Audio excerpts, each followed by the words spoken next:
Então, nesse vídeo, você aprendeu a apresentar defesa para pessoas com HIV, você aprende a fazer a defesa referente a pessoas que têm 55 anos de idade e já receberam benefício por mais de 15 anos, você aprende que pessoas com 60 anos não podem ser chamadas e você aprende ainda que você tem uma saída técnica para aposentar essa pessoa por idade. Esse é o principal fundamento da existência do curso PrevJet para que você aprenda as saídas técnicas que ninguém te ensina. Todo mundo sabe a teoria, mas a prática é muito difícil de alguém te ensinar desta forma que eu ensino. Agora eu vou falar com vocês sobre uma questão muito importante. Imagina que o segurado foi chamado para perícia. Ele recebia um benefício por incapacidade, uma aposentadoria por invalidez durante vários anos e foi cessada. Tá? No artigo 47 da Lei 8.213, a primeira coisa que você deve olhar é o artigo 47, inciso 1º, que ele fala assim, ó, dentro de 5 anos contados do início da aposentadoria por invalidez ou do auxílio-doença que antecedeu sem interrupção, o benefício cessará. Ou seja, para pessoas que receberam os benefícios, tá, originários, auxílio-doença, aposentadoria por invalidez, dentro de 5 anos para trás da data que está no seu escritório, na sua frente, e foi convocado por a perícia e está com medo de perder o benefício. Você vai olhar isso aqui e vai ver que, se for cancelado, ele vai ter direito a receber, com base no inciso B, tantos meses quanto forem os anos de duração do auxílio-doença. Então, assim, como o máximo aqui é 5 anos, né, se é dentro de 5 anos, ele vai receber até 5 meses. Se ele está 4 anos, ele vai receber 4 meses. E assim por diante, tá? Então, se a pessoa recebe no máximo até 5 anos, você vai aplicar isso aqui.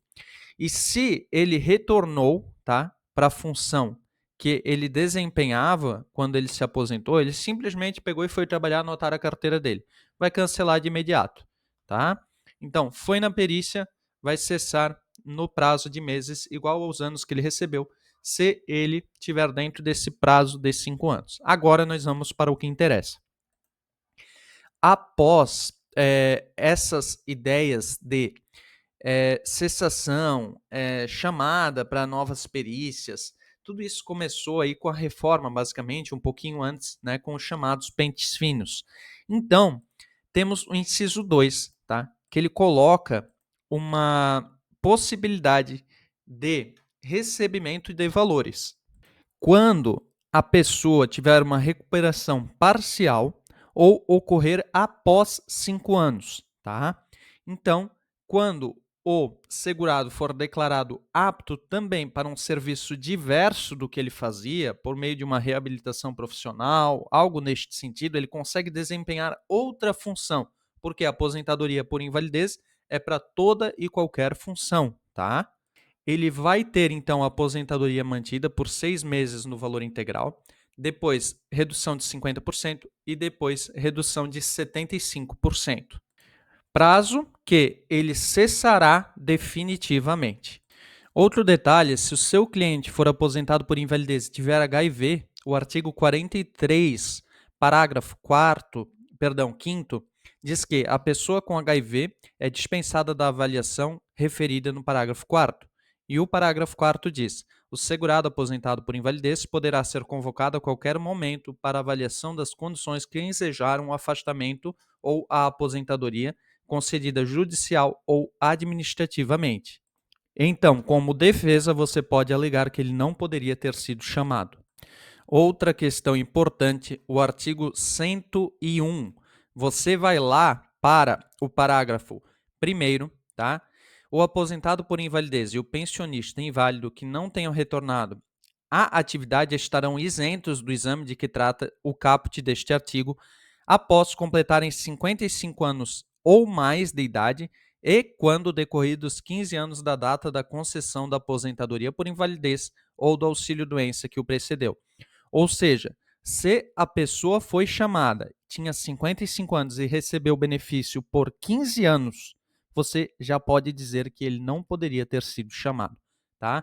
Ou também após completarem 60 anos de idade. Um detalhe aqui, tá? Que essa isenção ela não se aplica para verificação se a pessoa tem direito a um adicional de 25%. Então, se for chamada para isso, ela tem que ir. E se ela pedir, tá? Se o aposentado ou pensionista pedir, ele também pode. E também para subsídio de concessão de curatela. Mas, quando estamos pensando em cancelar o benefício de aposentadoria, a gente pode fazer essas defesas que eu passei aqui para você. Agora que você já entendeu isso, eu tenho um exemplo aqui que a gente vai treinar, tá?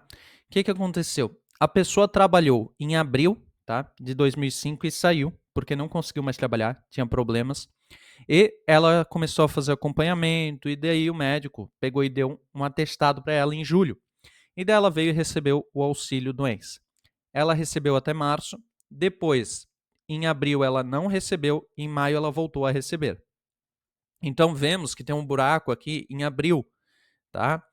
E depois disso, ela recebeu de maio até dezembro de 2020 a aposentadoria dela.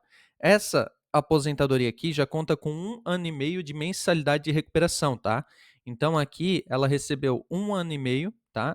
De mensalidade de recuperação, que é sim chamado de aposentadoria por invalidez, tanto é que está aqui, ó, tá? E daí, se a gente pegar por cima aqui, em junho de 2019, ela foi chamada e teve o benefício cancelado, né? Tecnicamente foi para a perícia e começou a incidir esses prazos reducionais que eu estou falando com vocês. Só que o que acontece aqui? Essa pessoa, ela nasceu, tá? Em março de 64. Agora, eu vou olhar para o benefício. Eu tenho duas situações, né? Porque aqui eu tive um março sem recebimento. Judicialmente, o juiz pode entender que esse período aqui teve uma interrupção e o benefício que precede seria este, né? Isso tudo a gente vai alegar aí. Se eu pegar que ela recebeu de agosto de 2005 até junho de 2018, deixa eu ver aqui só o cálculo. Vamos fazer a contagem da mensalidade de recuperação. 31 de dezembro de 2020, menos um ano, tá? Ela teve redução de 75% e 50%. Vamos chegar a 31 de dezembro de 2019. Então, 31 de dezembro de junho de 2019, a gente sabe que foi a data de que cessou. Então, junho de 2019, eu vou pegar por cima aqui, ó, 2019 menos 2005. Daria 14 anos. Então aqui eu já sei que ela não teria a possibilidade de alegar que ela tinha 55 anos e recebeu mais de 15 anos, mesmo que eu pegasse o benefício mais antigo, tá? Somente se eu considerasse as mensalidades de recuperação, mas não é o caso. Quando ela foi chamada para a perícia, ela tinha 14 anos. Isso que eu teria que discutir ainda esse período aqui que foi uma interrupção de fato, tá? E agora, a idade dela, a gente vai ver aqui, ó, é 1964, e eu estou analisando o benefício hoje aqui na minha tela, ó, junho de 2025, tá? Então, vou tirar aqui, ó, 2025. Tem 61 anos. A gente sabe que a aposentadoria por idade hoje é 62. Então, não vou nem olhar a regra de transição, nada disso, tá? O que a gente vai olhar aqui, a gente vai olhar que ela trabalhou, tá? Aqui, ó, de abril de 2005 somente. Não tem mais nada depois disso. Em agosto, ela recebeu o benefício e recebeu até 2020. E depois disso não tem contribuições. A gente sabe que o auxílio-doença ele é devido, bem como a aposentadoria por invalidez e conta para fins de carência somente se for intercalado com contribuições. Agora eu te pergunto, ela quer aposentar ano que vem e todo esse período aqui ela vai perder? Tu acha justo? Você acha justo? Então eu fiz um estudo, um levantamento jurisprudencial aqui para você, para demonstrar que se ela vir e pagar uma contribuição hoje, tá? A gente pode tentar aposentar ela por idade, alegando, obviamente, desigualdade e tudo mais, porque a lei fala em período intercalado e não mês subsequente. Então, se eu considerar que abril ela pagou, É intercalado. Se eu considerar que em 2024 ela vem paga, é intercalado, tá? Então a gente vai sustentar essa tese de defesa para essa cliente. Ver essa aula completa, então adquira o curso na descrição desse vídeo. Eu já te ensinei os principais fundamentos, mas tem muito mais na sequência desta aula.